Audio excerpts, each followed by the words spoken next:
Hey, everybody. Welcome back to Dr. Cece Says. Y'all, this is the Level Up 2023 edition. And so today we are going to talk about, are we surviving or are we thriving? Okay, so y'all know how we do. If you are in the building, please drop hi, hello, what it do, what's up, or something in the chat so I know that you're here. And if you are watching the replay, please drop hashtag replay in the chat. All right. So, y'all, it's Good Friday. Let's start there. It is Good Friday. And I know there are some people that don't really understand why believers get so excited or are so happy on the day that Jesus died. And y'all, it's not Good Friday because he died, it's Good Friday because he got up. Okay? It's Good Friday because not only did he get up, he got up with all power in his hand. So that's why it's Good Friday for us. So for everybody out there that is observing Good Friday, happy Good Friday to you. Okay. So y'all look, I see hubby is on. Hey hubby. Anybody else that's on? I see a couple of more folks on. You all just drop hey in the chat. Y'all, I'm feeling pretty good today, and I'm looking forward to Sunday. I'm looking forward to a good word. And of course, we can praise God wherever, we can praise him whenever. But it's something about being in the house of the Lord, right?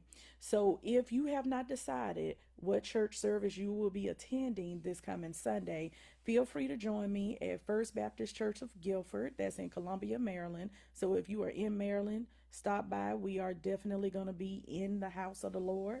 And we also have YouTube Live and Facebook Live if you are joining virtually. Okay, so just give y'all some options. So, I wanted to talk about thriving and not just surviving today because it's come up a few times. So, this is a conversation that I have often with family and friends and with my patients in therapy. And it came up earlier this week a couple of times.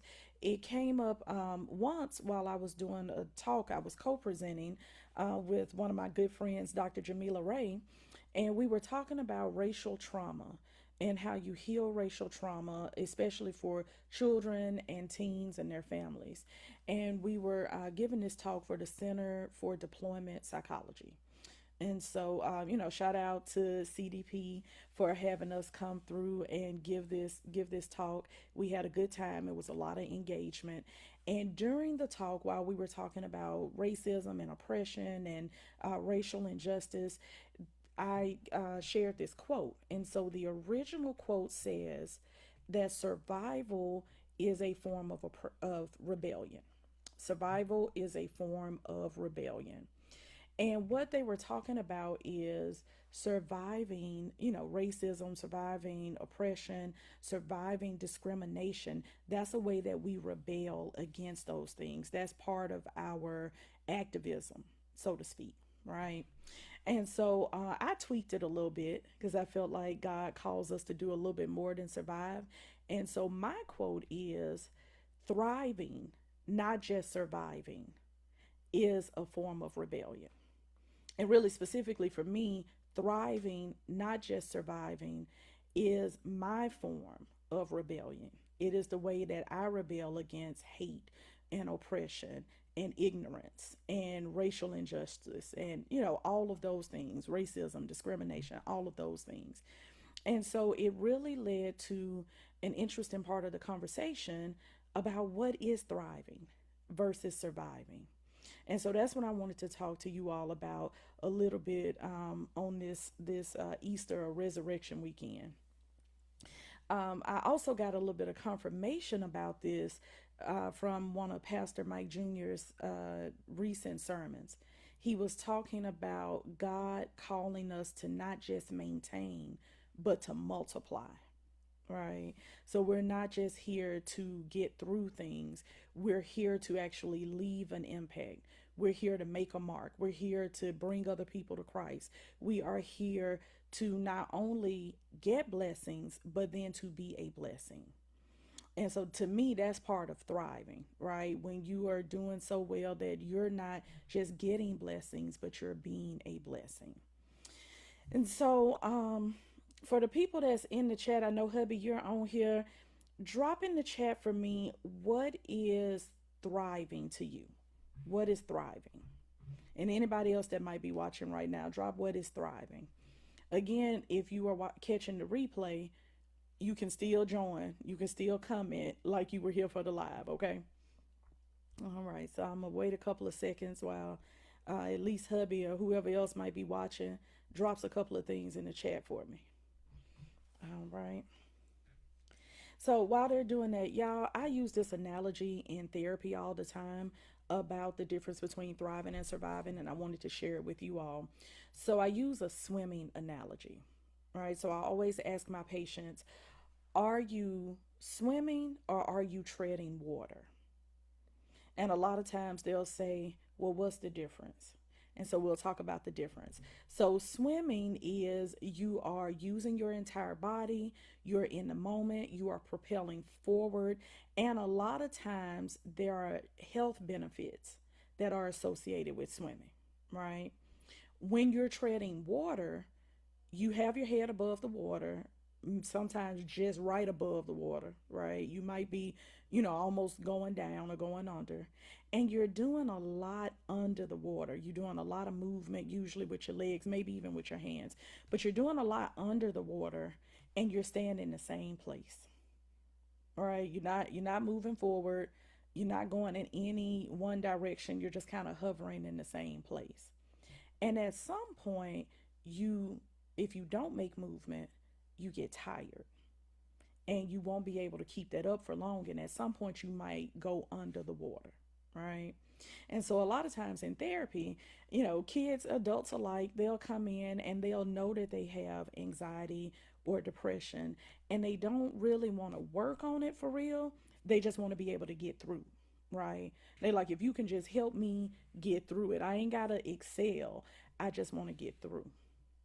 And that's when we talk about, are you treading water or are you swimming? Or, in other words, are you just living or are you thriving? Right?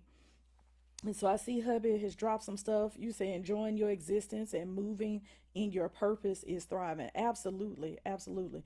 And we're gonna talk about that a little bit. He said it's like being in your zone. Yeah, yeah. We love. What's our book? What's our book? They drop it in the chat for me. I can't think of the name of it, but when we are in our zone of genius, right, versus a zone of complacency or a zone of being comfortable.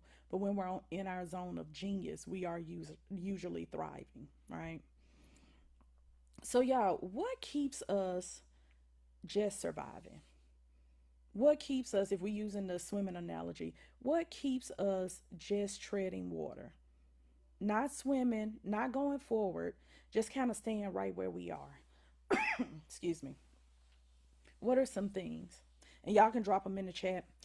I know some things that I see often and some things that, even I've dealt with. Fear. Fear is a big thing that keeps us just treading water or keeps us just surviving, just doing enough to get by. Distractions. That's another one. That's a big one. And then to me, the biggest one is mindset. Mindset keeps us in a place where we just doing what we can just to maintain, right? So, hubby, I'm waiting on you to drop one in the chat for me if you can. All right. So, y'all, let's talk about what we do about each one of these, right? So, with fear, we got to address it because fear can be crippling. So we need to make sure, hey, Dr. Shalonda, good to see you. We need to make sure that we address it. That might require some professional help, or sometimes it just means that we have to push through and do things even if we do it scared. Okay? But we don't want to allow fear to control what we do or how we show up, right? So with fear, you want to make sure, one, you know that that's what it is, right? Sometimes we don't know we operating in fear, but a lot of times it's fear that's holding us back. We don't want to take that next step and get that promotion because of fear. Fear that maybe we don't get it. Fear that maybe we don't succeed. We don't apply for that next degree. We don't open up and be vulnerable with that person in that relationship, right? Because of fear. And y'all, a lot of times there are blessings that God has for us that He's waiting on us. It's not that we're waiting on Him, the blessing is there. We might have to take some steps toward it, but the blessings are there. And because of fear, we cut ourselves off for some things that God already had for us. Not stuff that we got to prepare for, not stuff that we got to, quote unquote, be ready for. No, the stuff's already there. God has it for us. We just have to stop allowing fear to keep us in this place where we just tread water, just doing enough. Well, I got a job. Thank God I got a job. Yes, thank God you have a job, and God has called you to much more. All right. Well, I know what I know, and I know experience can prepare me for it. Experience can prepare you for it. And if God has told you to go back and get that extra training, go back and do that. Okay? Yeah. Hey, sis, good to see you. She said, she said, I'm preaching soon as you hit the door. Yeah. Yeah. Because, y'all, we got to stop allowing fear to paralyze us. I love that because that's what it is. It's crippling. Absolutely. All right, now the next one, distractions, which I feel like is also a big one. We have to pay attention and recognize distractions when we see them. Okay. And y'all, I made a little note right here, a mental note. We have to make sure we slow down sometimes. That's how we miss what's happening. Have y'all ever been like driving along and you're headed, let's say you're headed home from a long day at work, and you might be on the phone or you might be listening to music or you in your head thinking about that person that made you mad at work, and you get all the way home, but you didn't see any of the things on your way. You know you got there safely, thank God, but you don't remember how you got home. That's because you were distracted the entire way. And a lot of times, y'all, we do that day in and day out, and we don't even realize that we're distracted. We don't even realize that the phone can be a distraction, or that stuff that happened at work can be a distraction, or the stuff you thinking about that you're gonna have to deal with when you get home. That's a distraction.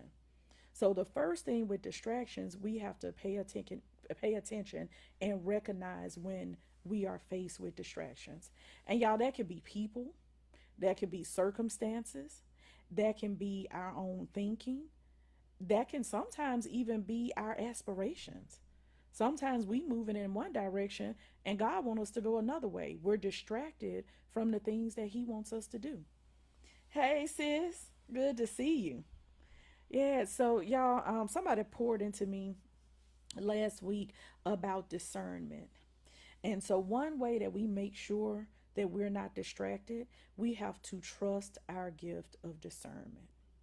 All right. And what that means is when somebody shows you who they are, when God tells you or reveals to you who someone is or what a situation is, y'all believe it.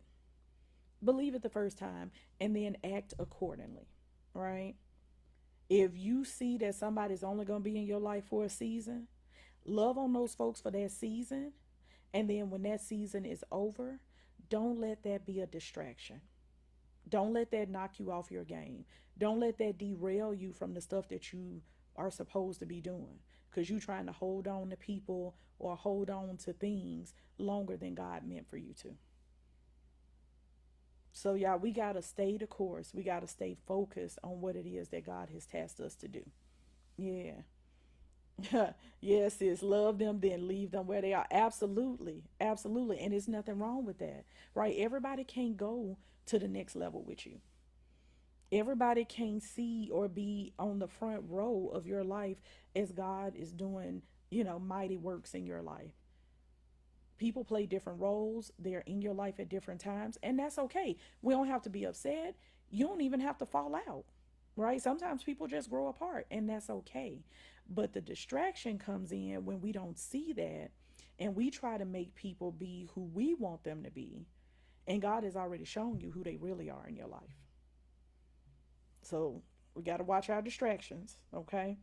And then number three, my favorite, Level up your mindset, right? So mindset can be an issue when we talk about thriving versus surviving. If we don't have the right mindset, y'all, we will accept anything. We will accept things that's way, less than what it is God has for us. Okay? So, when we talk about mindset, do you believe what God has said about you? Like, really? So, one, do you know what God has said about you? And then, two, do you believe the things that God has said about you? Do you believe that you have purpose on this earth? Do you believe that God wants you to do exceedingly and abundantly above all that you could ask or think?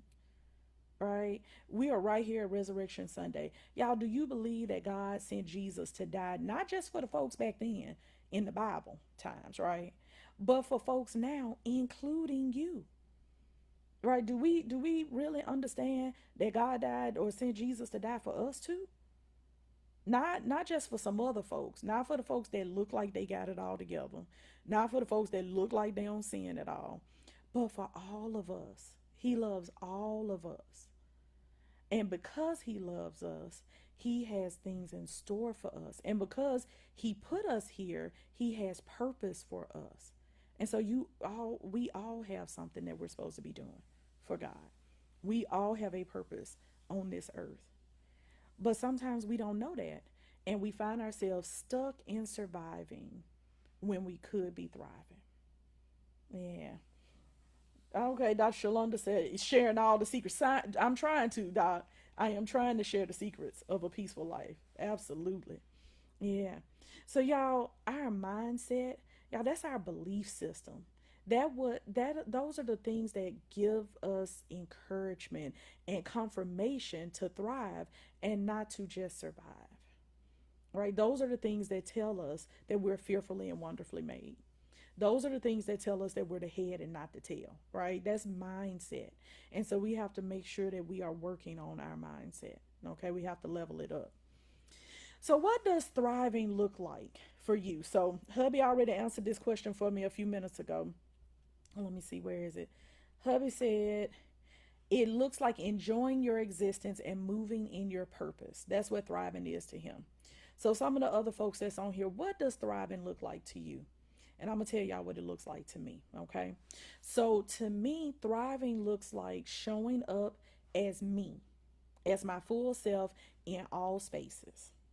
So that's my southern drawl. That's my love for connecting with people. That's my love of talking. That's my training, my intelligence. That's me using my voice. That's allowing all of me to be in any room that I'm in, not shutting off any part of me because I'm in a different space, taking up all the space that God has given me to take up, right? And not shrinking myself or making myself smaller so that other people feel more comfortable. All right, so that's what thriving looks like for me. Thriving looks like resting and practicing self-care. Thriving looks like nurturing my relationships with God and with loved ones. Thriving looks like setting boundaries, y'all. To me, that's a come up. That's thriving, being able to set boundaries. Thriving also looks like allowing myself to dream and then going after the things that God has told me belongs to me. Right. So y'all, I've been telling everybody when they say, "Oh, what's your word for the year?" My phrase for the year is level up. Right. And the rest of that is all gas, no brakes. I'm coming for everything God has for me. Everything that He told me is mine. I want it. I don't want to leave anything on the table. That's thriving. So, what does thriving look like to you all? Somebody drop a couple of things in the chat for me. Yeah, I'll give y'all a second. And okay, so here's another thing, right? If you figured out since I've been talking that maybe you're not thriving, maybe you're a little bit more on that other side of surviving, what are some things that you can do or to move towards thriving? What would it look like if you were thriving?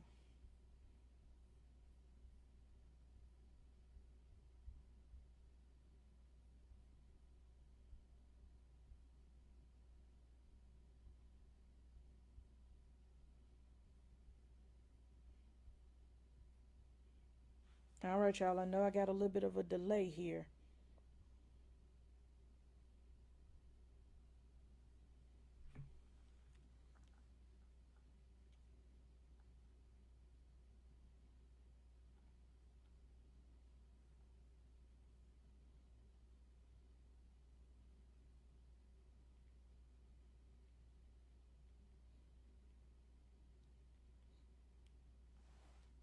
Yeah, so y'all, what would it look like if you were thriving?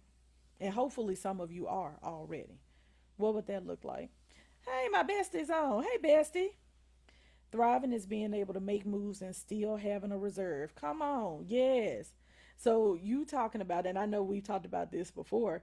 You're talking about not living on your tippy toes, as one of my pastors used to say. You talking about being able to do what it is you need to do and still have extra, still have overflow. Yeah. So, best, I don't know if you saw the one last week, but we talked a little bit about serving from your saucer, right? So you got your cup and then you have a saucer. You don't want to serve the people from your cup. What's in your cup is for you, what's on the saucer is for other folks. And so if we continue to be filled, if we make sure that we fill our cup and we have overflow, then we can serve from our saucer. So that's absolutely thriving to me. I agree, Bestie. All right. Bay said it looks like joy. Absolutely. And y'all know it's the difference between joy and happiness, right? So, happiness, that's something that's a little bit more fleeting, like it's more situation based, but joy, you can have joy even in times of sorrow. Joy is definitely something that God gives you, and it's something that's long standing. Yeah. Hey, Jason, good to see you. So Jason said making better decisions, moving forward, and not looking back. I love it. Yeah, yeah, because sometimes when we look back, we go back to those distractions that we were talking about. Absolutely. Sis said being in a space where I have unspeakable joy, not allowing outside forces to control me except for the assignment God has for me. Absolutely. Absolutely. So being able to again have joy in sorrow, being able to know that who holds your future, right? That God has you. And so no matter what the situation looks like, we don't look to the situation, we look to the person that controls the situation. Absolutely. Yeah. And Bay also said, for me, it looks like I'm being called to action. Yeah. Yeah. Having that purpose and knowing what your assignment is. I feel like that's thriving. Because, y'all, if we think about it, when we just surviving, you don't really have the space to do a lot more. You don't have the capacity for a lot more, right? If you in survival mode, you probably not eating right, you not sleeping right. Like, there those things that are considered like higher level, like living things. We don't have capacity for that, right? We kind of at that base level. Like, we need to get it done. We need to make money. We need to pay these bills. We need to keep these kids safe. And like, that's all we got, right? So when we're in survival mode, when we just surviving, just out here maintaining, we aren't looking at those higher order things like joy and peace, right? Those kind of things like, what are my dreams and hopes and aspirations, right? We're not looking at those things. And so when you're able to thrive, right, you have space to look at these other things that you wouldn't otherwise be able to look at. And we talked about that a little bit in our presentation on Wednesday that I was telling you all about. So with racism, right, oppression, things like that, we're always looking out for things that could hurt us because we've had a history of things and people hurting us, right? So we might be hyper vigilant to things. We might be, checking doors when we sit down. How many folks y'all know won't sit with their back to a door when they go in public places, right?